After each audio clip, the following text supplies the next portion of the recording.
Talk around and disregard it. Sweep you off the ground, show you what heart is. Standing strong and proud, nothing can knock it. Let's get it started. It's the hardest. Talk around and disregard it. Sweep you off the ground, show you what heart is. Standing strong and proud, nothing can knock it. Let's get it started. Yeah, get your boots ready. We're about to go on a trip where we wrestle, nobody settling or calling it quits. You're here for the grit, betcha this stuff is amazing. You're stumbling, welcome to the bump in the apron. Step into it, the hardest part of the ring. Here to bring fun, yeah, in this art he is king. It's the best thing, making sure you don't tap out. Don't go soft with the hardest podcast out. And it's not just another one, it's clear. Off the rest, in this content, none contest. Take the nonsense off the steps. You know it's nothing but pure gems when it's coming off the chest. Get it? Now it's time to sit and relax. Get your mind blown away, ain't no skipping this track. Have you paying more attention, no listening gap. Get everything I ever wanted, no giving it back. What's up, everybody? Welcome to the Apron Bump Podcast. I'm your host of the hardest part of the ring, Kyle Bird. How's everybody doing today? How's everybody doing today? Happy holiday season, everybody. Got your holiday shopping done, everybody? Huh? I haven't. Because I am the gift. Gonna keep the receipt, though. But, yeah, speaking of gifts, got a gift for you today. In total non-stop action, Turning Point 2006 also occurred in December, so it's roughly an anniversary show, I guess, of this show. So just, you know, an overall, a very holiday themed episode, huh? Jingle, jingle. But yeah, Turning Point 06, TNA, so we are diving headfirst into the Kurt Angle era of TNA. This is when things start really popping off. This show, of course, main evented by the rematch of Kurt Angle versus Samoa Joe. If you'll remember from my previous TNA episode, which, by the way, if you have not checked that out, check her out in the archives. Hey, check out the entire timeline in the archive, by the way. Go to apronbump.com, go to the episodes tab, select TNA, and that'll bring you to all of the TNA events that I've reviewed, that I've covered, starting from their very first 3-hour proper pay-per-view in 2004, all the way through 05, and now all the way through 06. TNA is a special creature. It is, I mean, we're really getting to this era where it's just lots of wackiness, but just enough good shit to keep us going. So go check that out. Links also in the description below. Check out all the TNA stuff. It's always a good time. But yes, I was saying, this show, we got Kurt versus Joe 2. Their first match at Genesis 2006 ended up with Kurt Angle ending Samoa Joe's 18-month winning streak in a tremendous match. Kurt Angle's wrestling, or his pay-per-view debut. So that was a big show. And now we got the follow-up here in a match that's maybe better. I think it's pretty similar in my opinion, but we'll dive into the nuts and bolts of the match. But it's, spoiler alert, Samoa Joe, Kurt Angle in 2006 was a good match. Spoilers, I know. But again, that's the last thing you see. So you're like, yeah, TNA is great. TNA is some good stuff. But then you got look, after I got finished watching this show, right? I threw this out in the Discord, which, by the way, also got a Discord going on. Also, link in the description. Give her a join ski, why don't you? We'd love to have you. But I threw this out in the Discord, and I was like, I'm starting to think TNA might not be that good.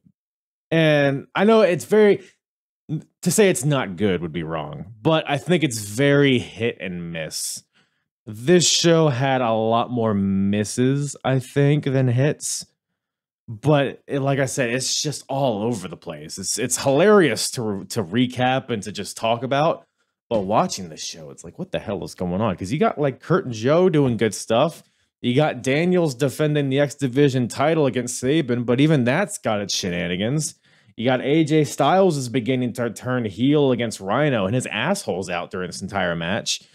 You got Eric Young in a bikini contest. You got VKM is here doing skits, challenging Vince McMahon. You got Kevin Nash in the X division. You got a flag match between, America's Most Wanted and LAX.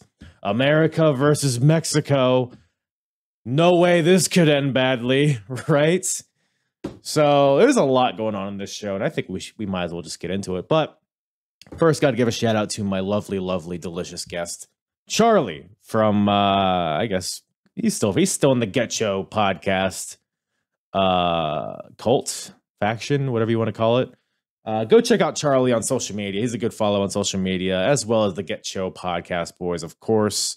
Charlie, is. I think there's heat backstage in the GETCHO camp. I think there was an episode, a year ago or so where Charlie wanted to use real glass on the podcast. They wanted to do like a little bit. But Justin was like, no, we're not using real glass. And then Charlie was like, fuck you, buddy. And then he pinned him against the wall and choked him and fondled him. And it's a whole thing. I don't want to get into I don't know what I'm legally supposed to say, but a lot of drama, a lot of backstage heat. So Charlie is no longer with the GETCHO podcast, but go check out the GETCHO podcast. Anyways, I guess we had Just on just a few weeks ago, so they're good boys. They talk about wrestling, they talk about pop culture, they blend the two, they do fun stuff, they have fun talking wrestling and whatever tickles their pickle. So go check them out. All that's in the description as well, wherever you listen to the podcast. And go check out Charlie. I think he has a mango cart under the highway somewhere in Chicago. Yeah, I think that about does it, right? At Apron Bump. Follow me if you want. Subscribe to the YouTube. Leave comments, likes, ratings, reviews, belly button tickles, all of those things. And I think that's it. Let's get into it, baby. TNA Turning Point 2006 with myself and Charlie. Just Charlie. Charlie's here. He's hungover. He's gay. We'll be in this together. A couple of pretty Asians up in this bitch, huh? All day, every day. Are you on a work trip? Yeah. But I knew I had this podcast this morning, but my dumb ass, I got fucking hammered last night. Why do I feel like this has been the story like every time we've done a podcast together? Probably, but this time is worse because I'm in Charleston, South Carolina. They told me that the female to male ratio was like fucking 9-1, and they weren't kidding. So I just went out last night, and I was like, "Oh my god!" But yeah, I got destroyed. Like, man, if you don't want to see so I had to kick my roommate out, and then and there's like puke all over the floor, so I'm gonna have to clean that up later. So we're just going to be talking about Kip James when there's just puke like right to your left. I mean, it makes sense. Yeah. You know what? It's actually the perfect environment to talk about. It's not there yet, the puke. It's going to be there. Let's get you have a pile for it to be designated for, Just got to add to it. So how's life, man? I feel like it's been a while. It's been a while. It's good. I know you guys know about my new house, but yeah, I'm on a work trip. I'm moving on up, so I'm actually down in South Carolina training new officers. They literally flew me out from Chicago to train new officers down here in Charleston. So I'm gonna be here for a bit. So hell yeah, man! I have friends from Charleston. They say it's an awesome town. I've never been. I want to go though. You know how many people have told me the second they've come here, they fell in love with the city. Yeah, it's become a huge destination over the past couple of years, I feel like. Yeah, man. I never knew. I honestly never knew how amazing this place was. But so far I've only been here for a week, so it's been all right. I can't complain. I'd rather, I miss home, but this is my second home, I guess. Cliches aside. Okay, CM Punk. Yeah, we get it. You're from Chicago, Charlie. Jesus oh my God, Christ. Don't even start with me with that bullshit. I told you we're going to be talking about TNA, but it's really going to be CM Punk podcast. The hypocritical CM Punk podcast. Yeah, exactly. Because we need more of those, right? I can't wait Well, when he's on New Japan and we're like, I'm home. when he's in the Battle of the Super Juniors, Exactly. And all the Japanese be like, ah. they'll eat it up. Oh, they love it over there. They probably Oh, love they them would. some CM Punk. They would. Wait, how would they go again? Ah. Gazira. Well, no Japs on this show, but I don't think, right? I don't think there were any. Well, I guess we'll ponder as we saunter through it. But Turning Point. Turning Point, man. So you got a chance to check out this little ditty of a program. I actually went since I forgot about this show, I went onto YouTube and I just listened to a person's Cliff Notes version of it. So now I know everything about the show. It's gonna be amazing. It's Perfect. this little kid who like didn't know how to use his own camera, so he could only see his fucking forehead, and he's just like, the 4-ring match was so good. So now I know everything about this episode. Was it you? Was it your review when the show happened? Yes. What's I mean, this is probably like one of the weaker shows that I've seen from TNA. Personally, I don't know if you felt the same way. You know, I never really watched TNA because like I guess it was never like it wasn't that available. You know what I mean? So this was like one of my first like real dives into like 2006 TNA, and I mean I don't know what to compare it to, but I thought it was pretty good. Okay, yeah, no, that's reasonable. I guess if you're coming into this like cold, Yeah, like without comparing to previous shows, the crowd I thought sucked throughout the entire show, but and it was very heavy on the segments, whereas TNA they've been trying to like cultivate this like identity of like being the wrestling company, which sounds familiar. But they're very heavy on the soap opera and the goofy segments here. I guess overall, what'd you think of the show before we dive into it? it wasn't horrible. I mean, like I was entertained, but I mean, we'll definitely get into it, but like that flag match, and oh my god! But other than that, I thought the wrestling quality is really good. I love like if I was watching like two hobos fighting, I would love to have Tanae and Don West call it, and They then can he make hits it with something. another box to the head, and he pulls out a shard of glass. I'm like, these two guys can like call anything. No, they're top 3 duo of all time in my opinion, for sure. 100%. Who are your top 2 then? Just Mike Adamle and Taz, and who would be the other one? I guess maybe Matt Striker and Vampiro. play my fucking music. That's all I think of when I think of Vampiro now. It's just a shame because they were actually kind of entertaining in Lucha Underground for a little bit. But yeah, no, I agree. I mean, I can't stand Matt Striker, but to each their own. he's very divisive. I feel like I get it. I feel like Lucha Underground was probably his best work for sure. It's just that he just comes off as trying too hard. Yeah, no, for sure. I mean, but you know, there's a balance between trying too hard and like, oh, hey, good, you're giving effort, kind of. I don't know, but yeah, it's like I'm cool, right, guys? I'm cool, right? I'm cool. Exactly. Yeah, we'll like him one day. Yeah. But a guy who never tries hard is Kevin Nash, who is here. You mean the X Division legend? The X Division pioneer, Kevin Nash, a man who has established the style that all of these gentlemen in this match utilize. So we got the Paparazzi Championship Series. It's the first of many matches, I guess, or many like competitions of some sort. But it's a 5-man elimination match. We got Jay Lethal versus Alex Shelley versus Senshi versus Sanjay Dutt versus Austin Starr. So I guess it's gonna be a series of matches over like Impacts following this or whatever. But this is the first one. The winner of this gets 5 points, and then the people who get eliminated get 4, 3, 2, 1, depending on when they're eliminated in this match. So, so you said you never really watched TNA, so you're not familiar with all this Kevin Nash X Division tomfoolery. Not at all. It's fantastic. It's the best thing TNA ever did, I think. It's because Nash is trying to give personality to the X division because it's a lot of guys that are like good wrestlers, but they need a little something. So they've been like they do skits on Impact and things like that. Nash thinks Sanjay Dutt is on gas. It's a whole thing. The Nash is probably the highlight of this on commentary, to be honest. I mean, the in-ring stuff was pretty good. But I thought it was a solid way to start the show. What'd you think about it?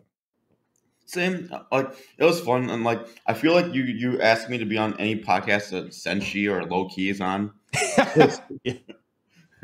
because I'm like, oh, here we go, another Senshi match. But no, I thought it was really good, and like I was wildly entertained, but mainly because of Senshi. That guy, Yes. that guy is like unintentionally is like my favorite fucking wrestler right now.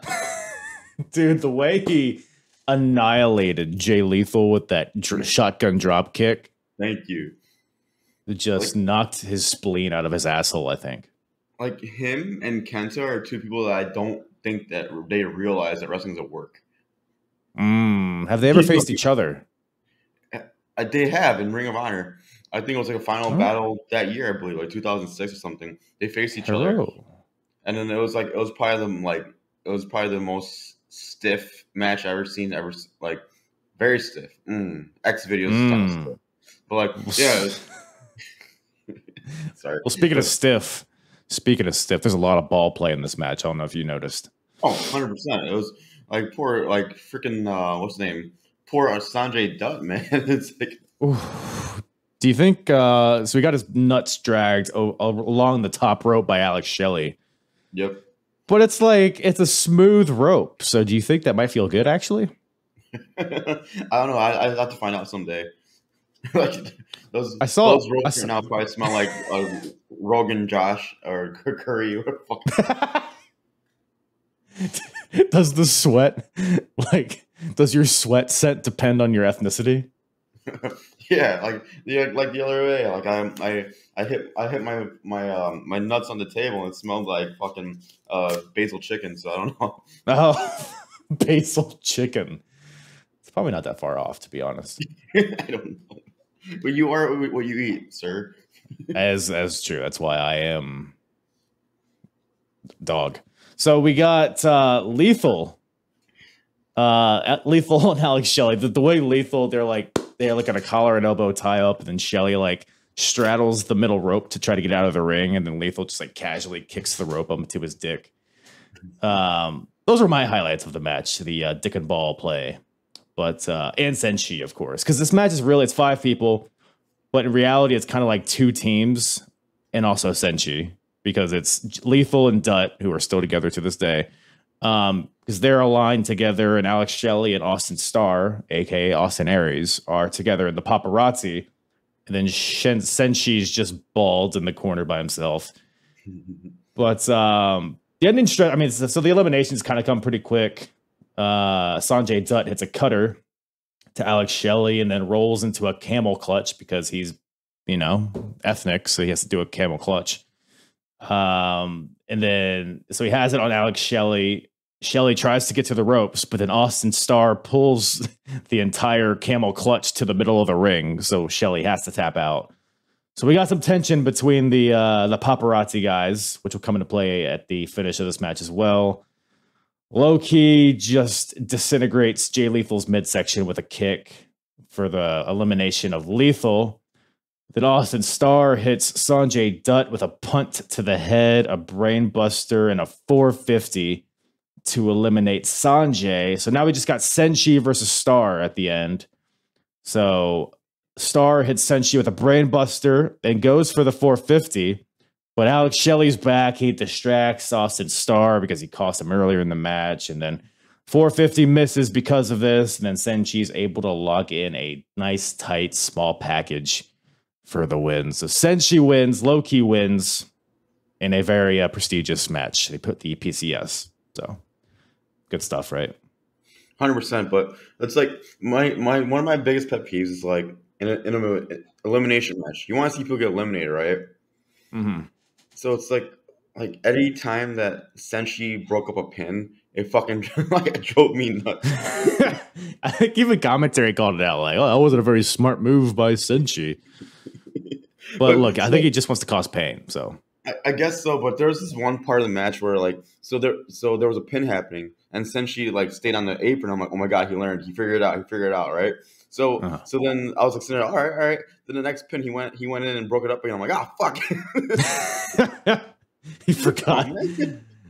I don't even know if Senshi really knows like what the match stipulations are. I think he just goes out to the ring and just kicks people until they're dead. Oh yeah, no, 100%. Like I was thinking about it too. So yeah, like you said, essentially it was a tag team match, right? And then like Senshi was in the corner, and then finally he got tagged in, and then like he started like beating the living daylights out of everybody, and then sure enough, I was thinking about, man, someone needs to tag this guy out because he's about to kill. He must kill everybody in this goddamn match. So mercifully, someone did, and I was like, okay, everyone's gonna be okay now. But other than that, you're right. Like the match did feel kind of rushed. Like all the eliminations were just like bam, bam, bam. I'm like, okay, and then like it didn't feel like a good way to find like just give points to these people, because it's like, hey, you managed to survive this clusterfuck, as opposed to like, hey, you're a really good wrestler. You know what I mean? It's like right. Yeah. So I don't know. It was cool. It was entertaining, but I could have passed on it. Yeah, except that's kind of like the thing here is because with the X division, like that's kind of how TNA made their name, just off of the pure wrestling aspect of it. Yeah. But like Russo's there and all that shit, so he's probably like, "Yo, bro, we gotta give these kids characters, bro." So we're doing all this like paparazzi shit. Alex Shelley has the camp, which is like a lot of that's kind of, it's like really entertaining. But I think like on a pay-per-view match, maybe just let these guys wrestle. I don't know. Maybe that's just me. Yeah, because you already got people like in the door. You got people to watch. Yeah, let them wrestle. You're good. But I'll give you that though. Alex Shelley was probably my favorite person in this match, because just his antics were pretty funny. Like he played his role really well. And then like Austin Starr, oh my god, you could put clown makeup on him. You couldn't have charisma. You're like, what the fuck? I don't know. I wasn't into it. It was to me pretty stupid, but whatever. Austin Starr, like this whole gimmick seems like almost not tongue in cheek, but it's like, look, I got tassels. Am I over now? Kind of thing. Like he's like kind of mad about it almost. Like he's not playing into the gimmick. He's doing it like out of spite almost. So it doesn't really translate to, I don't know. But well, we got something a little better after that. We got Jeremy Borash backstage with Eric Young. So Eric Young is in a robe. Why is he in a robe, you may be asking? Well, because he's about to be competing in a bikini contest, Charles. Bikini contest versus Tracy Brooks. So Jeremy Borash is back there. He's hyping him up. He says, be a man and win this bikini contest. Jeremy Borash says to Eric Young. And then we move right into it. Tracy Brooks comes out with Robert Roode, because Tracy is the, what was her title? She was CEO, but it was like Chief Executive Offender or something like that. Something stupid. So she's out there in a big jacket instead of a robe, and Eric Young comes out in his robe. So let me ask you this. So you're a strip club aficionado, I would say, right? I've only been there once or like 9 times, but yeah. This week. I guess that's the vibe. One last night, but were there any blow up palm trees at the one that you went to? There was blow up stuff, but not palm trees. Some people were getting blown up. But there's palm trees. I don't even know where to begin with this, man. So it's a bikini contest, as per anyone you've probably seen. I got the music, first of all, that these people are dancing to. Thoughts on the music? I put it on mute, actually. So it was like not sexy music. It was like it was like music you'd hear at an Outback, like in the background. You know what I mean? Like I need to go to more Outbacks then. That sounds hilarious. Well, Tracy Brooks really bloomed her onion here because, she took off her robe and it was like, I don't know, just a normal looking, I wouldn't call it a bikini. It was more of a, I don't know, it was like in between a one piece and a two piece. It was fine. It was what 2006 hot was, I guess. Just big, stupid fake tits. And that's pretty much all you need, I guess. And then, shout out Terry Runnels.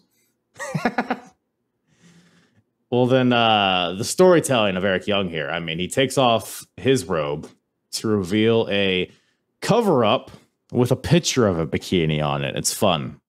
We're having fun.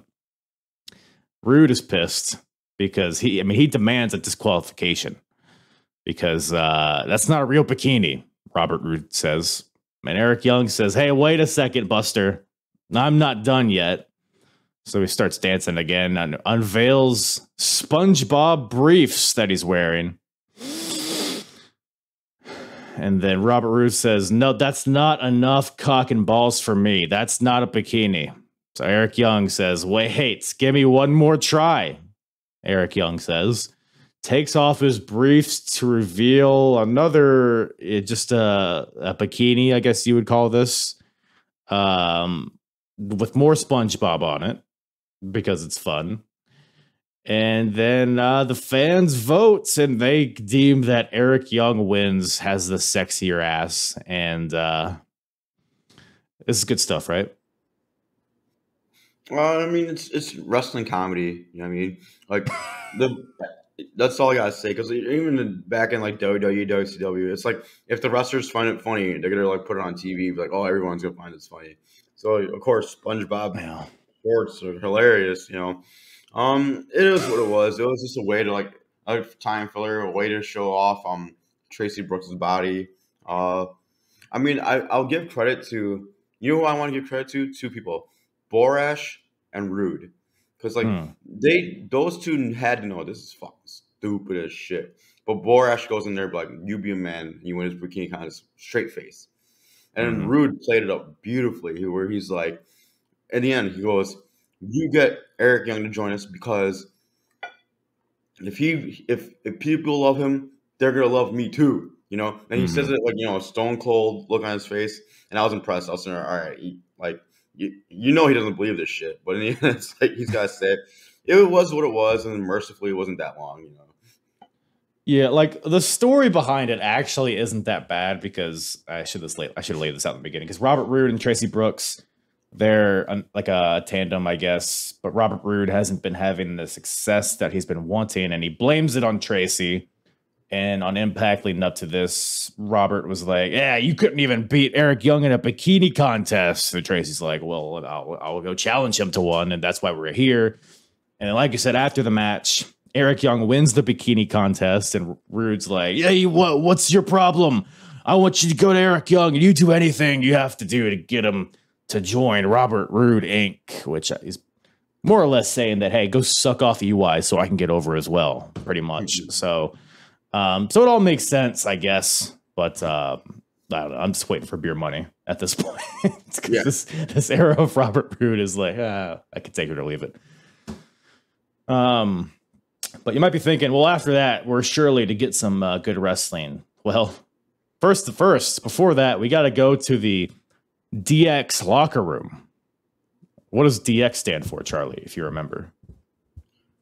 Degeneration Xer. No. It's dumb to the extreme. Because Paul Levesque and Michael Hickenbottom are here in the Impact Zone. They have their locker room, and the interviewer backstage is trying to get word with dumb to the extreme, but they won't let them into their locker room. Now, this is the time period where DX is back on WWE. They're doing the cock skits and the fat guy with the stroking his pole and the oil and all that shit. So this is that time period, and we're going to get more references to that later, but it's kind of like a running thread throughout the entire show for whatever reason. I don't know. What are your thoughts on TNA like poking WWE at this point? Do you feel like it helps, hurts, or does nothing? It hurts 100% because it gives off that feel that like WWE is like lives rent free in their heads. You know what I mean? Yes. It's just like yeah, fine. You're showing defiance by like making fun of them, but in the end, it's like you're technically putting like what's the old adage like any fuck I um don't know. any publicity is good publicity or something like that. Oh, yeah. Yeah, That's it. yeah. So it's like it's in the same thing. It's like you're talking about another group, and on your own show, it's sort of like it just gives off like you're like the whole idea was like you're using them to like put yourselves over. You know what I mean? So it's like it just Mhm. comes off as like basically desperate. It was pretty stupid. So yeah, I thought it was dumb, and like anything that had to do with that part of making fun of OD, I couldn't watch. I was like, Yeah. No. fuck this. Yeah, desperate's the right word. 'Cause it definitely makes them look like a little kid, like pulling at an adult's legs. Like, hey, pay attention to me, please. Mhm. And it's like, because they've done this before, like several times. There was the whole thing where like Abyss and R-Truth went to the commercial they were filming WWE. I don't know if you've seen that, but like Rey Mysterio was there, and it was like a whole thing. They've made like they've had other skits of guys playing Vince McMahon, and it's like nothing's ever like worked. Nothing's ever like pulled viewers from WWE. I just don't know what the end game is here, but again, Mhm. we'll get more into it with the segment later. But after that, we got some actual wrestling. Wouldn't you know? We got the X Division titles on the line with a special guest referee, Jerry Lynn. We got the champion, Christopher Daniels, facing off against Chris Sabin. So Sabin's been disrespecting his elders. This is pretty much the backstory here. He's been disrespecting X Division pioneer Jerry Lynn. I think his name is Jeremy, actually. Jeremy Lynn. And has been disrespecting Daniels. So Sabin's kind of just this cocky dickhead heel, I guess. Heel Sabin. The match happened. It was pretty good. I don't know. What'd you think about the match itself, I guess? The match is pretty good. Like whenever you see a special guest referee, you're expecting shenanigans shit like this. But like Jerry Lynn, I feel like he's done refereeing like in his career or something like that, because it's like I couldn't tell the difference. Like he was actually a decent ref. I thought like I thought he was decent at it, and like he didn't take away from the match at all. So I thought it was pretty good. Yeah, I mean, like Sabin did a great job of mixing his dirty tactics to his wrestling. He was just kept like eye pokes and hair pulls, shit like that. But he's so good in the ring. He's like really smooth and of course Daniels is Daniels. So I thought it was actually a decent match. Not much to say other than I would watch it again, and with once again the whole idea with like having a guest referee usually takes away from a match. This one was like they didn't skip a beat. Yeah, this is like as much of a clean cut match as you'll get from TNA in this era, for sure. Okay. And Sabin, like you said, utilizing the heel tactics, which when I'm like seeing heel Chris Sabin, it's like, that doesn't really make much sense. But I thought he did a pretty good job at he did a hip toss onto Daniels on the stage, and then he did this goofy thing where he like ran from the top of the stage to the bottom and just did a shitty little fish drop just to like kind of rub it in his face. And there was a lot of that, like the eye pokes and stuff like that. But I thought first of all, Daniels, I thought looked great in this match. There was one spot where they were fighting on the outside. Daniels like hurdles up into the ring, slides in the ring, then hits the ropes, comes back, does a beautiful wrecking ball drop kick through the ropes, and then goes back up as Sabin is on the concrete floor and does a cactus jack elbow from the second rope, which is the most beautiful version of it I've ever seen in my life. He did it like he was about to land on like a trampoline. He just went for it completely, which was insane. I hope he never did that again, because that looked brutal. Yeah, well, that's the thing though. Like I remember him doing that, and I was thinking to myself, like, all right, in kayfabe in real life, it just looks stupid to me. Like, even though like the move he did looked awesome, it's like, okay, I'm gonna do this elbow drop on this guy and like jumping on concrete. So of course he lands the elbow, Sabin's hurt, but he obviously just jumped from like 10 feet and land on concrete himself, so he's hurt too. And then after that spot, Sabin actually had the upper hand the whole time. So in the end, it's like, like, you know, you see what I mean? So, so while the move looked great, the only thing that got over was the concrete, to be honest with you. Like, yeah, no, it is very like, yeah, there's no way that Sabin received more damage than Daniels there at that point, but it's just me nitpicking. But like, no, that's a good point. 100% like agree that it was a great move. It was a good spot, but yeah, to me, I was like, what the fuck? Like, maybe it leads to a Daniels heel turn, perhaps, because he's trying to appease all these smelly marks in the impact zone, and he's just destroying his body in this. And I don't know. Maybe we'll get there, but probably not. I did think the finish kind of came out of nowhere. I don't know. Did you get that kind of feeling? Because Daniels hits the BME, and it's just like it was over. You know what I mean? No referee shenanigans, which maybe is a good thing, but at least not before the match ended. But I thought the finish was a bit abrupt, but overall I thought the match was solid. 100%. I agree with you 100%. But like same thing, I didn't really understand the ending, like the whole shenanigans after the match where like Daniels and Lynn got into a fight. Yeah, I don't know. It's like they were going for a swerve for the sake of a swerve because like Sabin and Lynn have been having heat, and Daniels has kind of been on the side of Jerry Lynn. So after the match, Lynn gets on the mic and is like, "Hey, Sabin, be a man, shake Daniels' hand." And Daniels is like, "I don't want to shake his hand. He's a piece of shit." And Lynn's like, "Hey, buddy, you better stay in here and shake his hand." And Daniels is like, "Nah, I'm not doing that." So Lynn slaps Daniels. And that's pretty much where we leave it. So I'm curious to where we go from there. But just weird. You can't just have a wrestling match. You got to have some soap opera tomfoolery at the end, I guess. I guess so. It's like, show some respect. Shake his hand. Slap. It's like, I'll shake your face, huh? I don't know. Well, that brings us to maybe my favorite part of the show. We got Jim Cornette out here. He's coming out to the ring. And I guess, what does he say? We got some dignitaries. Is that the word? Out to so. There's some baseball players in attendance today. Do you watch baseball by any chance, or did you in 2006? I did, yeah. I especially knew about Przinsky because the whole Chicago, like like White Sox versus Cubs dealio. Mm-hmm. So I mean, I knew of these guys, but whatever, yay. Are you a Cubs or a White Sox guy? I'm a Cubs guy. Okay. So you were pretty heated when the Cardinals fellas came out, right?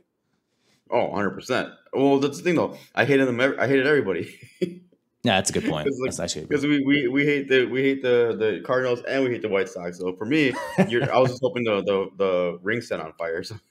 That's actually a good point. So to set the scene, so Cornette is cutting a promo or whatever, and he welcomes out AJ Pierzynski and Dale Torborg of the White Sox. Dale Torborg, for anybody who's unaware, was the Demon in WCW, so he does actually have some wrestling experience. AJ Pierzynski comes out with an X Division title replica. This was given to him I think a year before this or something, because they did a whole thing with the X Division and it was a goofy little thing, and then the X Division guys gave him a title as a sign of respect or whatever, and he still has this title, so he's very proud of it, I guess. And then Cornette, after the White Sox guys come out, Cornette says he welcomes out the World Series champions, the Cardinals. Well, not the entire team, but the World Series MVP, David Eckstein, and his brother, what was his name, Rick Eckstein. I guess Eckstein has a new kids book out called Have Heart. Did you ever read Have Heart, Charlie? Negative. Did you? Because you can tell me, give me a clip notes of what happened there. We should have just done a Have Heart retrospective, but he's here to plug his book, I guess. And Cornette's he's David Eckstein. Do you think David Eckstein knows what TNA is? 100% no. He was Do you think he thinks it's the WWE? Like the Rock's autograph. He's like, who are these people? Cornette's like, all right, David, everybody knows you're a big TNA fan. And then David Eckstein's like, yeah, everybody knows my favorite is Rhino. He's like reading cue cards, it feels like. the fans are chanting "We want wrestling" at this, which is funny. I mean, it makes sense. So Cornette is interviewing David Eckstein. Eckstein's fumbling over his words, whatever. He's happy to be there. Meanwhile, Dale Torborg of the White Sox, the opposing baseball team, has Eckstein's kids book and is ripping pages out of it. He's disrespecting his child is his Have Heart novel, ripping the pages out of it. And then Eckstein's like, "Hey buddy, what are you doing?" And then AJ Pierzynski is like, "Hey, you guys backed into that World Series. If the Tigers wouldn't have thrown all those balls over the baseball heat is hilarious. I think wrestling needs more of it. Pierzynski's like, "Hey, what are you, Dr. Seuss now, pal?" And then the baseball players brawl. And then Lance Hoyt comes out to save the Cardinals. He hits the boot on the Demon. And then hopefully we have a match coming out of this. But lots of tomfoolery here. Were you a big fan of it? Not at all. Like, you know what I'm a fan of? Like, so the more that people bitch on Twitter about Jim Cornette, the more I watch his stuff and see like how good he is. Because he put over this, like, it was like, you know, the second coming of like fucking Tyson like in WWE. You know, he was just like just the way he presented this, he was good at what he did, and I was just like, man, Cornette, he can turn anything into gold. So that's the only thing I really got out of it. It's like, and then hoping it would end it, and did pretty quickly, so that's okay. Because I'm looking at all these baseball players in the ring, and I'm like, well, surely some like heel's gonna come out and just destroy all of them. But no, we have an rivalry between the baseball players, which is like, whatever. I guess, again, like any publicity is good publicity. I guess is what they're going for, the name value. The World Series champions, theoretically, that would be a lot of press, which maybe it was, maybe it wasn't, but I don't know if it really was effective in the long run. But we'll see what comes out of that. Hopefully there's a nice Ultimate X match between these two guys. God damn it. But after that, Monster Ball. Speaking of monsters, we got a couple monsters here. We got Rhino and we got AJ Styles going one-on-one here. So this match came to be because Rhino is just coming off of his feud with his good friend Christian, or former friend, I should say. Very personal rivalry, very brutal rivalry. And AJ Styles afterwards was starting to get into kind of the same kind of rivalry with Christian. And Rhino went to AJ. He was like, "Hey, pal, don't make the same mistakes I made. Just leave it alone." And then AJ is like, "What are you, Dr. Phil? I don't need your advice, Rhino, if that is your real name." So AJ's starting to become this kind of dickhead. He's starting to get annoyed, frustrated, whatever it is. So AJ and Rhino have kind of come at odds, and now that's why we have this match. Rhino in the interview before the match is yelling about friendship or whatever the hell. And then AJ comes off camera and just clocks Rhino mid-interview. They start brawling, knocks over the cameraman.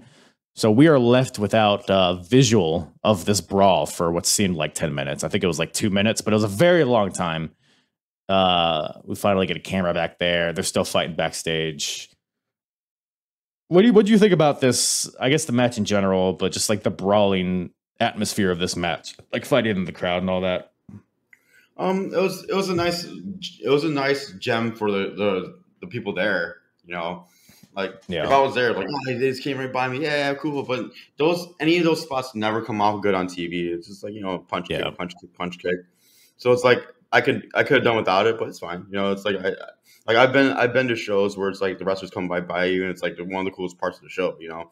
So yeah, right. I didn't think much of it at all. But I just remember the one spot where Rhino high back body drops AJ onto the ramp or something like that.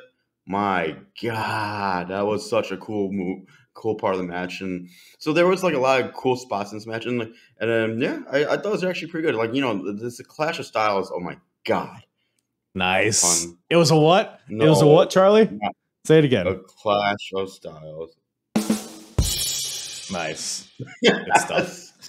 Good stuff. But yeah, it was a clash. Like you're going to the match. It's like, okay, you got like one of the best wrestlers in the world, and you got like Gorefest Rhino. Like you're thinking like, how good of this match could it be? And like, no, this match was actually really freaking good match. So I'll give it to both of them. And same thing. Oh, you know what though? I lost track of the match halfway through because like it looks like AJ's pants ripped or something like that. Like he had like a hole by his ass the whole time. Yeah, I couldn't stop looking at that hole. I couldn't stop looking at the hole the whole time. Couldn't stop looking at AJ's hole. God damn. Like it could have been like a 6-star Dave Meltzer jack off match, and I'm like I couldn't even pay attention because I kept looking at like AJ Styles' ass the whole time. So it just reminds me of I'll tell a quick story. I went to a Ring of Honor event one time. It was second row, and Kevin Steen was going against I forgot who he was going against. But in the middle of the match, like so he had a Band-Aid under his armpit, right? And the Band-Aid came off, except one part was still dangling on the whole time. So there's a dangling, he's got a dangling Band-Aid under his armpit. And like during the whole match, he put somebody in a headlock, and the fans were just yelling for the ref to pull off the Band-Aid because it was so distracting. Like I liken that to this match. Like and AJ, I mean Kevin Owens was Owenstein. He was just like he ignored everything. The fans kept saying throughout the whole match, "Pull the Band-Aid off, pull the Band-Aid off." He just kept wrestling like nothing happened. So that's what this match reminded me of. That's such a funny way to get heat. Yeah, I'm gonna keep this dangling so it makes you uncomfortable watching. It's so good. It's like we were like yelling at the ref too, like ref, pull it off, and the ref was like looking at Kevin, who's like, should I pull it off? Those Band-Aids fucking stick there, man. There's no pulling those off. I that's one thing too. I was trying to watch to see like what the brand of Band-Aid it was because that shit stuck during like maybe like 10 minutes of a fucking wrestling match. Well, let me tell you this: the brand of Band-Aid is Band-Aid because it's a bandage. Band-Aid is the brand. You're right. It's like a Kleenex. Right.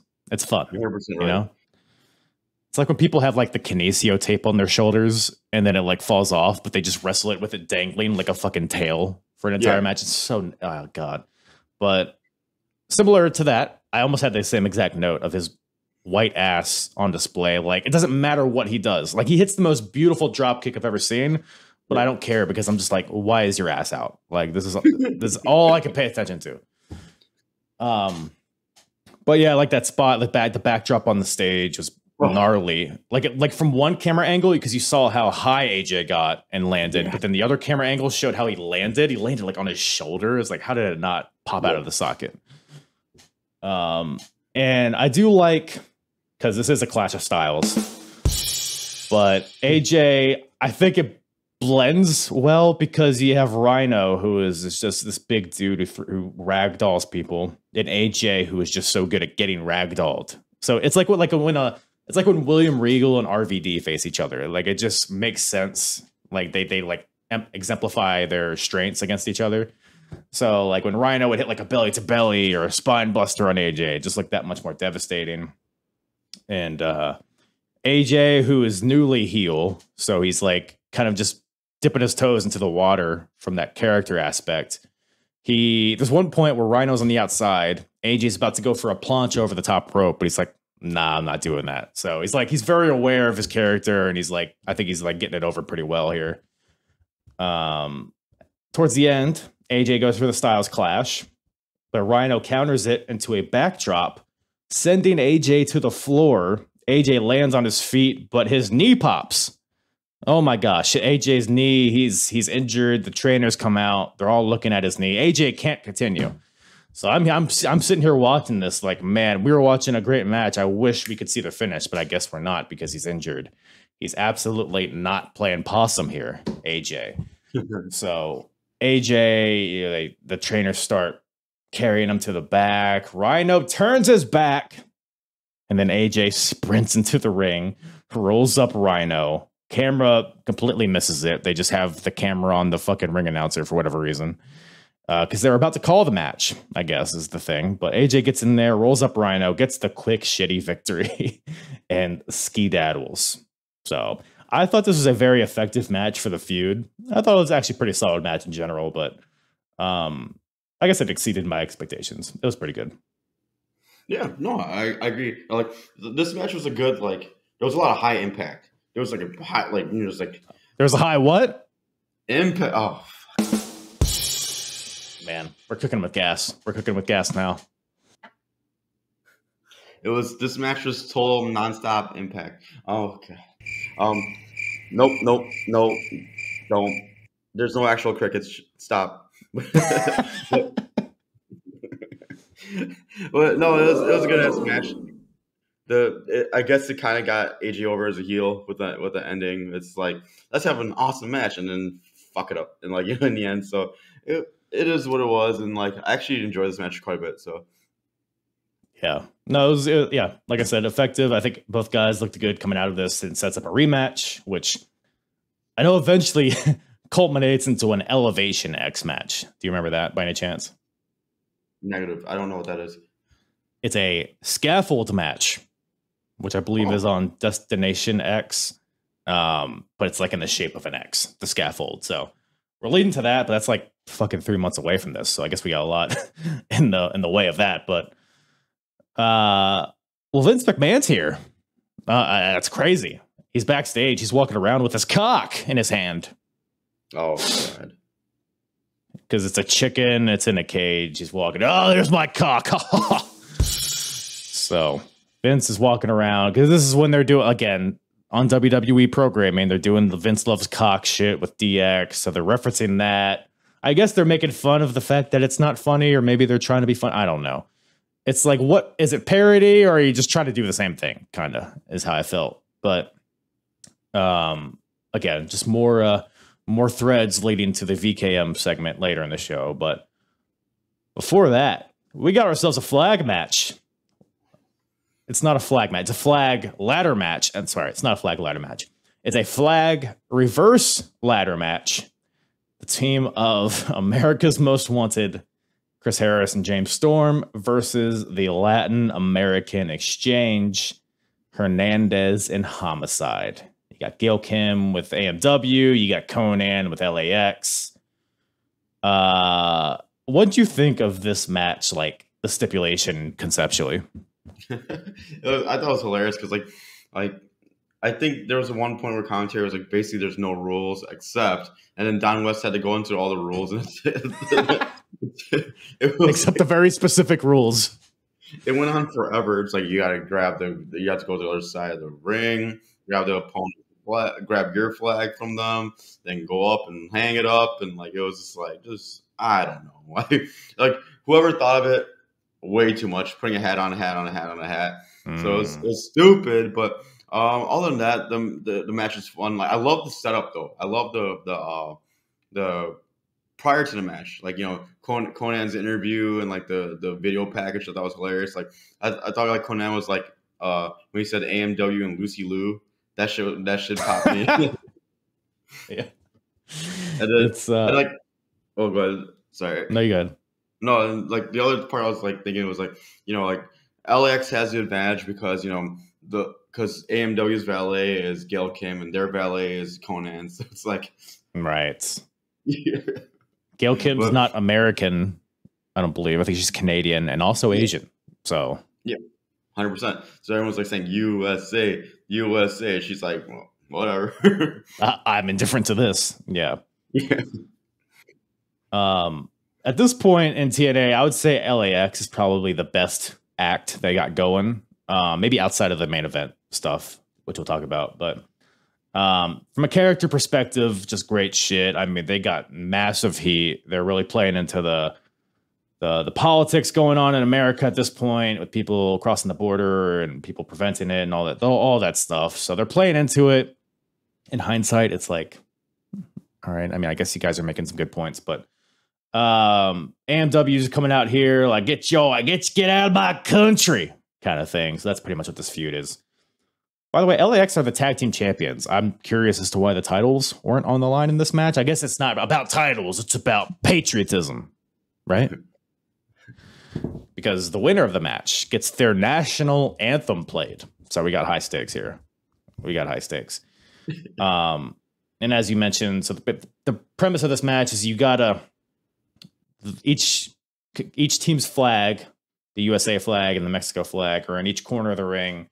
You got to grab your own flag off of the pole in the corner and then climb a ladder with the flag and then hang the flag up top in the middle of the ring where there's like a little pole in the middle.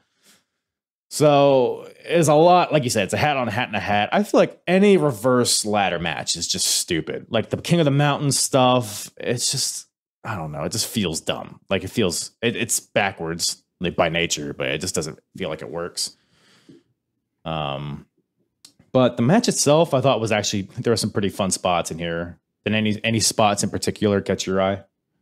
The violence against women. Oh, of course, yeah. It was a trademark of mid-2000s. Like, I thought, like, I remember I did that last podcast with you when I think it was Michael Shane like super kicked the daylights out of Trinity or something like that. This match had that where like Homicide and like Conan like beating the living daylights out like Gail Kim, so I thought it was hilarious. But no, when Hernandez like catapults Harris into a ladder like over his head. I'm trying to the Cracker Jack. Yes, that part. I thought that was amazing. Or the sunset bomb off the ladder, like Storm did one to Hernandez. I thought that was fucking insane. Homicide hitting the cutter from the top off of onto Harris. So like they did some really cool shit in this match, and like I can see why you're saying LAX was one of the top there, because like they put in a big fight feel. It come from their music, their entrance, like their style of matches. Like it's a big. I could watch more LAX matches all day. So yeah. I mean, for me, like, because I've been watching Homicide in his early days of Ring of Honor, it just makes me appreciate Homicide and TNA that much more. Hernandez is a fucking beast. He was in Ring of Honor as well too, and he's just a monster. But yeah, like I mean, it's a really pretty hard hitting match amongst all of the nonsensical stipulations and weirdness behind it. Gail Kim she has a big part in this match herself in the beginning. She hits a moonsault off the top rope to the floor on the Homicide. And sometime later in the match, she hits a missile drop kick onto Homicide again. So she's become a big part of this. I mean, she got power bombed by Hernandez on Impact. They showed that clip of her it was the border toss where she got thrown like all the way across the ring and landed on her neck. So she has as much of a gripe as Harris and Storm do. But towards the end of the match, so each team, they try grabbing their flag, but they're stopped before they can hang it. So everybody's down at one point, and Gail Kim grabs the American flag and goes to hang it herself. But then Conan comes in, punches her right in the ovaries, knocks her off the ladder. And so Conan's about to beat on Gail Kim, but then Petey Williams comes out to make the save, who is become like a USA, what do you call it? What was Sergeant Slaughter? What was the word? Sympathizer. Petey Williams has become a USA sympathizer over the past few weeks, even though his whole gimmick is I'm Canadian and I hate America. But we've moved past that. We don't talk about old shit. He goes to hit the Canadian Destroyer on a Conan, which I'm watching this. I'm like, there's no way Conan's taking that fucking bump. Hernandez breaks it up, saves Conan, beats on Petey Williams, and then just casually leaps over the top rope on the James Storm. Hernandez is just a freak, man. And at some point, I think it's Harris and Homicide are battling on top of the ladder. They both have like one notch of their flag hung on the middle post.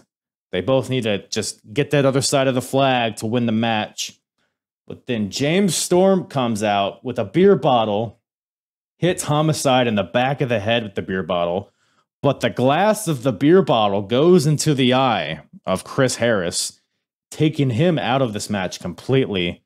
And this allows Hernandez to take advantage, takes out James Storm, hangs the Mexican flag, and LAX wins through all of this shenanigans. And then the Mexican anthem plays, which I've never heard the Mexico national anthem before. What were your thoughts on their anthem? I was just wondering, like, it's just really long. Like, it's too much. Like, we get it. Mexico. Tacos, right? Yes. It's like, please agree with me. No, I'm with you. I'm with Yeah, for me, it just kept going. I was like, oh man, is this how long the American national anthem is? Because like for me, I was like, damn, this is Yeah. taking a while. I could have went to go take a piss, but I just liked how the fans were respectful. You know what I mean? Like a part of me was like, oh my god, they're just fans gonna start doing the Mexican anthem. And it's gonna look Right. bad. But the fans kind of just put their hand over their hearts, like, okay, we'll listen to this. So I thought it was a good touch, and then that was it. You know, a part of me is like, oh, go ahead. No, I was about to say, I was watching this and I took a knee in my living room personally, listening to it. So I actually Shazammed it so I could like listen to it later, and I was also worried about Homicide because it's like, isn't he Puerto Rican? It's like, oh, why can't you play my close enough, pal. Wait, no, Vince isn't here. Well, there is a Vince here actually, so maybe he thinks the same way. Well, I mean, Joaquin Wild is is that his name? Joaquin Wild is is fucking part of LWO, and he's like half Filipino. Yeah, isn't he like all Filipino? Oh, I guess so. Maybe, I don't know. I remember looking it up recently. I couldn't find any Latin heritage. I guess Filipinos, the origins are kind of similar, so it's fine. I guess you're brown. It's whatever. Yeah. Right. I'm a Filipino, everybody, so I can say that. Yes, Homicide. He has his back of his head is all bloody because of the beer bottle. So he's just sitting there with a towel on the back of his head with his hand on his heart, listening to this anthem. I don't know. I thought the anthem was kind of cheeks personally, but I digress. After the match, James Storm is pissed because he thinks Chris Harris quit on him, even though the glass from his bottle went into his eye, and that's why he couldn't do anything. So James Storm demands an apology on Impact this Thursday from Chris Harris. So I guess we're done with AMW at this point. But what a way to go out, huh? Yeah, made me want to watch Impact on that Thursday. You're not wrong. You're not wrong there, pal. Well, we got virtually the main event. We got VKM coming out here. Well, it's their music, but it's Michael Hickenbottom and Paul Levesque come out, which I thought was weird. You know, why were they coming out to VKM's music? So they come out to the. I thought this was actually like a really good cosplay by Road Dogg and Billy Gunn because they had like the face mask, like the what do you call it? It's like glued to your face kind of mask. Yeah. I thought Road Dogg looked a lot like Triple H, like the wrinkles on his forehead, all that shit. Boy, where do we even begin here? So DX comes out. They're doing, you know, let's get ready to suck it shtick, all that. And then the Spirit Squad comes out, or whatever they're calling these cheerleaders. The cheerleaders come to the ring. BG James and Kip James knock all of the cheerleaders out with crotch chops. So they do the crotch chop and it blasts the cheerleaders out of the ring. And then they call out a fat, oily guy, quote unquote, to which a man who is obviously parodying, what was his name? Big Dick Johnson, that had been on WWE TV. Yep. I don't know why the camera got so close to his ass. Like they were in there on this fella. And then the fat oily guy gets in the ring. What happens? I think they hit the sweet chin music on him or something, right? Yeah. Oh no, he hits it. They get the guy to hit the sweet chin music on one of the cheerleaders. Oh yeah, sorry. Yeah, no, it's a lot going on. So the whole segment is premised on like, okay, so VKM's like, okay, there's parody and then there's real or whatever they said. So they do all this goofy shit, which I don't know. What'd you think of all like the stuff leading up to the promo, I guess? I mean, I didn't expect to see a colonoscopy like before the match, but here we are. And then like after that, no, it was like I was mildly interested for a second when whatever BG James start talking, but it's right. But then it's like, you know, it sounds like he's got like a very high inflated sense of self-worth because it's him. You know, I'm like, dude, you're BJ James and they are Triple H and HBK. So whatever you're saying, I don't give a fuck. You want to shoot and like yell and scream and all this other stuff. It's like, all right, here's my platform. I'm gonna go to the number 3 company and start talking shit to you. Was it 2, 3? Probably 2 at this point. What's that? You said, are they number 2 or number 3? Yeah, I would say TNA is probably number 2. Okay, so the number 2 company, blah blah blah, and like I don't know, it just fell on deaf ears for me. Like and then I guess they challenged DX to a match for $1 million. The only thing $4 million, I don't know, something like that. And like the only thing I care to know is like, did anything ever happen? I doubt it, you know. And yeah, it just came off as like some like guy, you know, like just bitching and moaning, and I was like not interested. So yeah, no, that's my thought too. Like I don't really remember what comes of this. I mean, obviously they don't have a match. I don't know if there's like a cease and desist thing that comes into play, because I think VKM just kind of like fades away eventually. But yeah, like you said, they tear off the masks, they get serious, and then BG James he calls Vince a hypocrite because, you know, when Road Dogg and Billy Gunn were a part of WWF, they did the same kind of stuff to WCW, and apparently BG James is like, I guess Vince McMahon is threatening to sue them for this, which I don't remember. Maybe that's a thing. But Road Dogg's like, hey, $1 million challenge, $1 million for Triple H and Shawn Michaels to come here and fight us. And he says, no angles, no spots, no finish. It's not a wrestling match. It's just going to be a fight. And he ends his promo with, answer the challenge or prove that you're a gutless piece of shit. So it's there's some intensity behind it, but like I mean, I don't think anything ever comes of it. I don't even know if there's like true heat between Billy Gunn and Road Dogg and Shawn Michaels and Triple H, because I mean, I guess they were friends at some point. And I guess they are now. So I don't know if there's actual heat. I don't know what the situation is there, but it's like, what's the end game here? Ultimately, I guess their end game is to try to get them on Impact, Triple H, Shawn Michaels, or whatever, but it never happens. And like you said earlier, it's if it reeks of desperation. While it's kind of entertaining in the moment, it does make them feel like definitely the number 2 at best.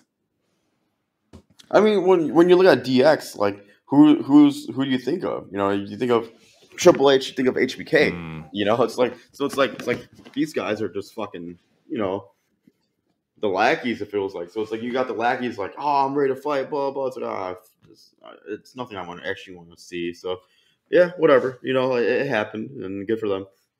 It did happen. You're not wrong about that. Well, we got the NWA World Title on the line here in a 3-way match. We got the champion Abyss taking on Sting and Christian Cage. I have zero recollection of Abyss being world champion. I'd been thinking that he was never the world champion in TNA, but he won it at the last pay-per-view by disqualification, which is just, of course, why wouldn't he? Figures. But the backstory here, so Abyss and Sting had a match at the last pay-per-view, like I said. It got pretty brutal. Sting, you know, he was using tacks, and he hung Abyss by his feet like a piece of meat and beat him with a chair. He knocked him into barbed wire, which caused him to get disqualified. But then on Impact, the week after, Sting's like, hey, Abyss, why are you letting James Mitchell carry you around, pull you around like a dog? I see a man behind that mask. So he's trying to be sympathetic to Abyss, whereas Christian Cage on the outside is like, look, I don't give a shit what you guys, your after school special bullshit. I should be the number 1 contender. I deserve that title. So Christian and Sting had a number 1 contenders match on Impact, which I believe ended in like a double disqualification or some sort of no contest. So Jim Cornette made this a triple threat match. Also, by the way, Tyson Tomko has debuted in TNA as Christian's problem solver, kind of, you know, just mirroring what they did in WWE. So Tomko's here now, and apparently Tomko and Abyss have a past. Tomko knows a secret about Abyss. I don't really remember what that secret is, but they're teasing that. They got Mitchell is, abusing his power over Abyss. Sting is here. So there's a lot of extra pieces and extra webs like on the storyline. But I don't know. What did you think of the match itself? I'm curious. Well, all I gotta say is like I can't watch AEW Sting. TNA Sting wasn't pretty good either. It was just like you could tell it was a former shell of himself. It was just like the Stinger Splash. I remember watching when he was like bleach blonde, like green tights, like flying around doing the cool Stinger Splash. Whereas this one was like you barely got like any air. It was kind of like yeah. You know what I mean? It's like he was on his tippy toes and like doing Stinger Splashes. And even he did a dive onto Abyss and Christian, and I wouldn't call it a dive. I literally would call him falling on somebody because he just kind of like plopped on them. So it's like, so I was like, all right, like I hate watching these like guys out like not in their prime in the ring. It's like it kind of bugs me out. I'm just hoping for the one day like NBA ratings goes down and they're like, all right, Julius Erving, get in there. Like you're like Tyson, like boxing is getting bad, so like, let's throw Tyson in there. It's like didn't Tyson just fight like a few years ago against Evander Holyfield? I don't know if he did. I'm glad I didn't see it. Pretty sure that's a thing that happened. Somebody call it if you know. Oh my god! It was like what did Tyson bite this time? Evander's just holding his nuts like anywhere but here. But anyway, he has 2 years. No, so yeah, that's true. That's true. Let me even that out for you. But like anyway, well, sorry. Yeah. So it was not my favorite match. There's this one part of the match I thought was hilarious where like Abyss was beating the shit out of both Christian and Sting, and like James Mitchell goes, "Follow the plan." And I'm like, dude, Abyss is whooping the ass. What's the plan? Follow the plan. And like he's like, okay, he's stopping. Well, Abyss wants to be his own man, you see. So he doesn't do what James Mitchell tells him to do, but he kind of does. So he's conflicted. Abyss is. So I guess this is more of just like an interpersonal match for Abyss rather than anything else. Yeah. So they got that over, I guess, in a sense, but I don't know. The match itself. I watched this match last night, and I felt when the match finished, I was like, did I fall asleep during this match? Did I fall asleep with my eyes open? Because I don't remember a goddamn thing that happened. And then right before we got on here, I like skimmed through it again. I watched it again. First of all, it's only like 10 minutes long for the world title match.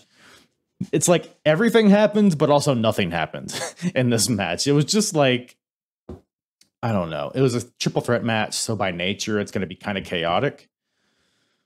I guess the theme here is because Sting and Abyss never really came to blows until the end. So it was like Christian and Abyss went at it, and then Abyss got taken out by Tomko, and then Christian and Sting went at it, and then it all kind of breaks down at the end. Tomko pulls the ref at some point. I think Sting hits the Scorpion Death Drop on a Christian, and then Tomko pulls the ref. Tomko's as much of a part of this match as anybody else is. Him and Abyss go at it. It's whatever. Tomko gets taken out. And then, like you said, Abyss goes to chokeslam Sting. But James Mitchell says, no, don't do it. And then he pulls out his black bag. He's like, lay these out first. It's like, maybe chokeslam them and then lay the tacks out. I don't know. But so Abyss takes it. He's kind of reluctant. He ends up laying the tacks in the middle of the ring. Goes to chokeslam Sting. Meanwhile, Sting's like, no, please don't chokeslam me. He's like asking very politely, like, hey, please don't chokeslam me in these thumbtacks. Can't you just like fight out of it, maybe, Sting? I don't know. But maybe he's still sympathetic to it. But I don't know. It's a lot of layers to this, I guess. Sting asks him not to, but Christian comes in, chair to Abyss. Or chair to Sting. I don't know, maybe chairs both of them. Abyss ends up getting curb stomped face first into the tacks by Tomko. Tomko gets knocked out by Sting. It was hard to follow towards the end, but ultimately, Abyss goes to hit the black hole slam on Abyss. But as he like swings him around, he like knocks him into Christian, which knocks Christian out of the ring.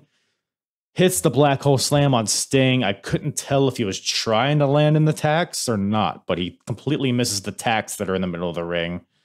And Abyss gets the win. So it was kind of a clunky finish here, but I don't know. This match didn't really do much for me, honestly. Other than the story, I guess. It sucked. The only interesting part was to see like who's going to go into attacks, and the answer was no one. So it's like, okay, good. Yeah, like tax can be like a really good, because there's always like that tense moment of like, oh, who's gonna fall in it? But like, I guess Abyss kind of rubbed his face in it a little bit, which is brutal in its own right. But it seemed like they were going for that to be the finish, and it's the fact that they missed the big pile of tax completely is just the most TNA thing to ever happen. So, but in a nutshell, yeah. So, but. That brings us to the main event, which I would argue this whole show like was on the back of this main event, because I thought, so we got Kurt Angle versus Samoa Joe, the rematch. So this is their second match. They had a match at Genesis to pay-per-view before this, where Kurt Angle broke Samoa Joe's 18-month winning streak.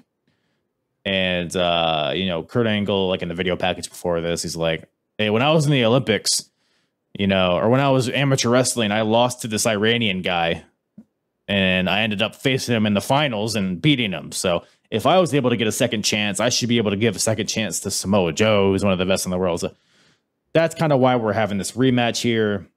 But Kurt Angle, Samoa Joe, thoughts? Oh, Jesus. Oh, man. Like, it was the epitome of wrestling for me. It's like the match wasn't that long, but at the same time, it's like exactly why I love wrestling. Like, these two just put on a fucking clinic. They were so good. Like, from the beginning, like, where they're going back and forth, like they were going hard right away. Like, holy shit. Like, oh yeah. Like Samoa Joe's like elbow suicida from the middle rope, and that happened like maybe like a minute into the fucking match, so these guys just went at it. It was beautiful. Like, I didn't even care who won. I just want to see a good fucking match, and they brought it. So I was surprised with like all the outside part of the match, but that was just like in the beginning of the match. Like, I figured they would keep it in the ring, but it didn't matter to me. It was awesome. Yeah, that caught me off guard too, like in the beginning, because like other than like the suicide dive by Joe, I felt like it was kind of a slow start to this match. Like you said, they were like brawling on the outside, which is like that's not what we want from Angle versus Joe. But that is also a thing that happened in their first match, and Angle ended up getting busted open on the steel steps. So I didn't know if that was like an homage to that, or if it was like Kurt Angle was trying to do the same to Joe, but no one ended up bleeding in this match. So I don't know.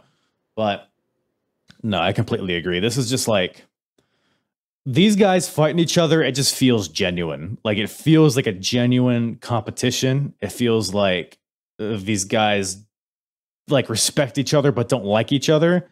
And I feel like that really comes into play at the end of this match, which I thought like the intensity, the way it like built throughout the entire match was awesome. Because like it kind of starts off a little slow, and then we start like kind of get introduced to the suplexes. Joe hits Kurt with a beautiful release German that sends Kurt ass over tea kettle, landing on his face. But then Angle tries to go tit for tit, hits a triple German onto Joe. And then from there, it's just like a lot of counters, a lot of just sliding out of moves that they maybe saw in the first match that they have scouted, which is like Wrestling 101. So the way this match built on their first match, I thought was really good. Like Joe would go for the muscle buster. Then Kurt counters that by like rolling him up into a sunset flip, but then picking the ankle on the way down. And then Joe would get to the ropes, but then Kurt would hit the ankle slam for a 2 count, and locks in the ankle lock again. But then Joe like pulls him in from the ankle lock into the coquina clutch. But then Kurt like picks the ankle as he's in the choke to lock in the ankle lock. There's one point like towards the end where Joe, he like counters the ankle lock again into the choke. Kurt is about to like fade. He's like, I thought the match might have been over here. But then as he's about to fade, he picks the ankle again and then locks the grapevine in on the ankle lock. So it's like, oh, well, this surely is it. Which I thought at this point there was a lot of really good drama. Like on all the submissions, like it felt like it could feasibly be the finish. So I thought the drama was really good in this match. But of course, there has to be a ref bump at some point because it's a TNA main event. So the ref's down. Joe locks in the choke. Kurt Angle taps, but there's no referee. So Joe gets up to try to wake up the ref, and then Kurt Angle punts Samoa Joe right in his stupid balls from behind, which I didn't see coming. I didn't think we'd get, but I guess it's supposed to, you know, Kurt Angle's, he knows how desperate he has to get because he just tapped out. So he's like, I need to pull something out here. Yeah. So Kurt punts him right in the balls from behind and then grabs a chair and swings it at Joe, but Joe ducks and Kurt hits the ropes with the chair. The chair hits himself in the face. Joe locks in the choke again, or he like has him by the neck. He hasn't pulled him down yet. Kurt like lunges for the ropes to try to like prevent him from going down. Almost gets there, but then Joe pulls him back into the choke. And then Kurt Angle tries to pick, because he's been getting into this choke, but then picking the ankle of Joe while in the choke to lock in the ankle lock. So he tries to do that again, but Joe like moves his foot or whatever. So Kurt isn't able to get out of this one, and it eventually has to tap out for the second time in this match. And then a little like detail I like is that Joe like held on to the choke after, because if it wasn't for the dick punch or the chair, like Joe might have just let go because it's competition, but he's like, no, I saw what you tried to do. I'm gonna cinch us in just a little bit longer. And so Joe wins. So now we're 1-1 in the series here. So I assume there's gonna be a rubber match of some sort, but yeah, there's just like a level of, hey, fuck you, buddy, in this match, which I liked to accompany the great wrestling. So I thought this was awesome. Yeah, like that now that they're 1-1, they're gonna make it into like a best of 7, so that's fine with me. But like, Right. no, the submission spots were great. Like, you know, just like you're at the edge of your seat, just waiting to see if anyone's gonna tap, and then you see the crowd going nuts the whole time. The underhand tactics was kind of like, I wish I didn't see it just because it's like, you know, it's their Kurt Angle versus Joe, and you don't want like that kind of bullshit. But at the same time, it's like, I mean, you know, whoever came up with that spot, like, hey, I'm gonna make it look like I want you to pretend to hit yourself with a chair, sort of like, and Kurt Angle went along with it. I'm just like, all right, dude, like you guys are doing a masterpiece here, and you just get like marred with that silliness, but it's okay. You know, like I love that little touch, like you alluded to, where like Samoa Joe held on longer because of that. So it's like at least there's continuation, follow up. Things are making sense, and yeah, I was happy as hell to have watched it. So yeah, I mean, would you agree that this is the best thing TNA is doing at this point? Well, once again, like my knowledge of TNA wasn't that good at the moment. Well, just based on the show, from what you've seen. Oh, 100%. Yeah. Oh, yeah. By far, it was great. Like, I'm with you with the whole LAX thing. The paparazzi business was like, it's like, even though it's silly, I'd love to watch it again. But leaps and bounds. Angle versus Joe was just awesome, and I really wish I was watching TNA during this time, because like to see this kind of stuff. Yeah, I mean, it's the last thing you see too as the show closes out, so it leaves a good taste in your mouth, I guess. Yes. Because before there wasn't a lot of good before this, so I was prepared to just shit all over the show, but this is the last thing you see, so it's like, oh, it's kind of an okay show, I guess. But I don't know if you had to give this like a A to F. If you had to grade this show, what do you think you would give it? I'd give it a C, maybe a B. Like let's say B minus, because like it was entertaining, but at the same time, like it could have done way, like the VKM bullshit, the wrestling comedy is probably the worst thing I've ever seen. Almost as bad as newsroom comedy. You know, it's like, you know, it's like it's just it got no place. Just stick to what you're good at. Yeah, I would definitely give it a B minus, and like it could have been way better, but then the Angle match just brought it right back up, you know. Yeah, I mean that main event probably brought it up 2 letter grades, I would say. Yeah. So are you? Where are you at? Like, what grade would you give it? I'd probably give it like a C plus, maybe, just because, like, god damn, pal, there was like nothing. I mean, not to say there was nothing, but there was just so much stupid shit before this. It wasn't bad. It was TNA tends to be like kind of like there's not like a terrible show and a great show. Like they're kind of like consistent.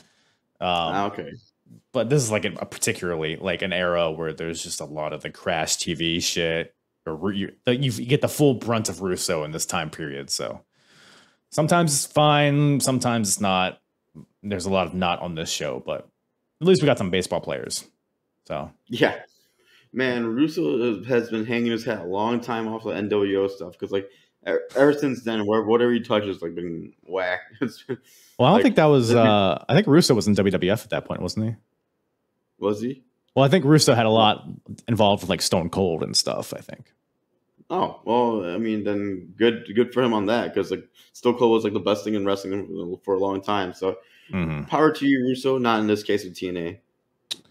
You doucher. I think AEW needs Vince Russo. Yeah, I mean, I could see that. I mean, shit, because even like I love they could use. I love Strickland versus Hangman Page, but still it doesn't get me like in the door. Like I still can't watch. Yeah. AEW right now.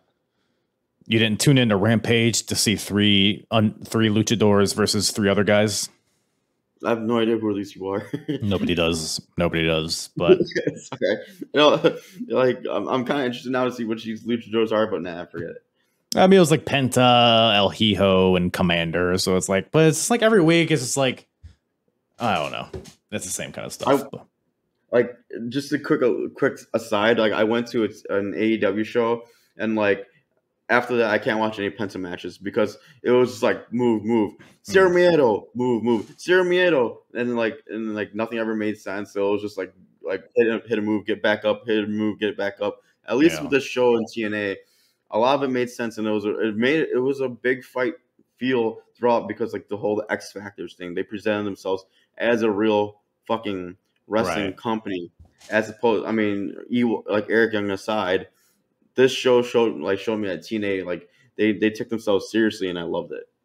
Yeah, I will say like TNA, like even if stuff didn't really hit, there was like intent behind everything. Yes. Like the paparazzi stuff. We're trying to develop characters for the X Division for future title matches. Eric Young and the bikini contest. We're establishing Rude as a top heel. Eric Young super popular. We're taking advantage of that. Tits is always a good detail or whatever, a cherry on top, 2 cherries on top. X Division title match. Yeah, Queens of the Mountains for sure. There you go. So, like every match here felt like it was, a story was developing. I mean, this show felt like a big seed planter. Like it felt like we're building to more matches, but Kurt versus Joe will leave me nice and turgid to end this. But speaking of turgid, I'm turgid for you for coming on the show once again. Hungover, gay, vomit at your feet, all that stuff. Literally. Appreciate you coming on down there in South Kakalaki. Where can do you have anything to plug at this point? Not at all. I mean, I'll always till like as long as I'm like on here, I'm gonna plug like GETCHO podcast because they always kill it. They're always amazing. They're always good. I still listen to them quite a bit, so definitely I'll plug them if I can. I'll just plug you again because your reviews are always on point, fun, like and like anybody you bring on are really good. So I don't really got anything to plug. Like if you want to follow me, I mean I think I'm still Charlie Be Bad, so a little homage to Johnny B. Bad, of course, because that guy was awesome. I gotta love him, and he had Sable. He had Sable. Sable or Tracy Brooks? He had Tracy Brooks? No, I'm saying Sable or Tracy Brooks. Oh, I gotta choose one? Yes. Oh my god, like I don't know. It's like I'm walking in Silicon Valley here. I never. I didn't say, go ahead. No, I was about to say I never really got Tracy Brooks. So weird as maybe I think she kind of looks like my mom a little bit, like minus the tits. Yeah, maybe that's why. Pictures, or I don't believe you. Tracy Brooks. I mean, like obviously she's attractive, but like not for me. I guess I was a big Sable fan back in the day. Like as a kid, seeing Sable on screen, she was to me hot as hell. Even though she looked like she was like 45 at that point, but see, I thought Tracy Brooks kind of always looked like 40. You know, like even like in Ring of Honor time period. Yeah, and like same thing. It looks like her face is kind of like getting sucked in, like slowly into her nose. So I wasn't. Yeah, I'm not here to like. No, she wasn't that hot. But anyway, didn't CM Punk date her for a bit? I'm sure he did. I mean, he did his rounds. He was dating like basically everybody there. Like I mean, he probably dated you for a bit, right? I mean, let's just say I would have definitely put out for him if we ever did. Yeah. I wanted that CM junk because he's a CM hunk, and then I wanted some of that CM spunk, and then because that's so Raven. Once again, thank you to Charlie for hopping back on the Apron Bump, talking some TNA wrestling. Go check out Charlie. Go check out the GETCHO podcast. All of that in the description. You know the deal. Check me out if you want. If you've made it this far, might as well just follow me on all the social medias at Apron Bump all across the board. TikTok, YouTube, Instagram, Facebook, X, Facebook, MySpace, Omegle. Actually, I think they just shut down Omegle. Am I wrong? I think I read that somewhere. Damn. Rest in peace, pedophiles, I guess. But yeah. I think it's about, they got about does it. Thank you for popping in here and giving me a gander. Two goose is a gander. What's the saying?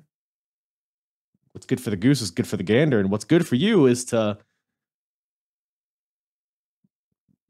goose me. I don't know. Isn't that like grabbing somebody's balls? What does it mean to goose somebody? That's a thing. What? I mean, if you've made it this far, I think we're just hanging out at this point, right? What does it mean to goose someone? Let me tell you, it means to poke, definition, to poke between the buttocks to startle. To prod or urge to action or an emotional reaction. The promise of time off may goose the workers and wait, hold on. I think I got confused there. So if you put your finger in somebody's ass, then you increase profits? What? I don't know. Well, goose me. I mean, this all seems great. Like every element of this seems like a positive. So give me a goose, give me a gander. That's what I say. That's a t-shirt. Anyways, thank you guys for tuning in. Love you all. Big smooches all around. I'm hard. Yeah. And the hardest, talk around and disregard it. Strip you off the ground, show you what heart is. Standing strong and proud, nothing I guess. Let's get it started. It's the hardest, talk around and disregard it. Strip you off the ground, show you what heart is. Standing strong and proud, nothing I guess.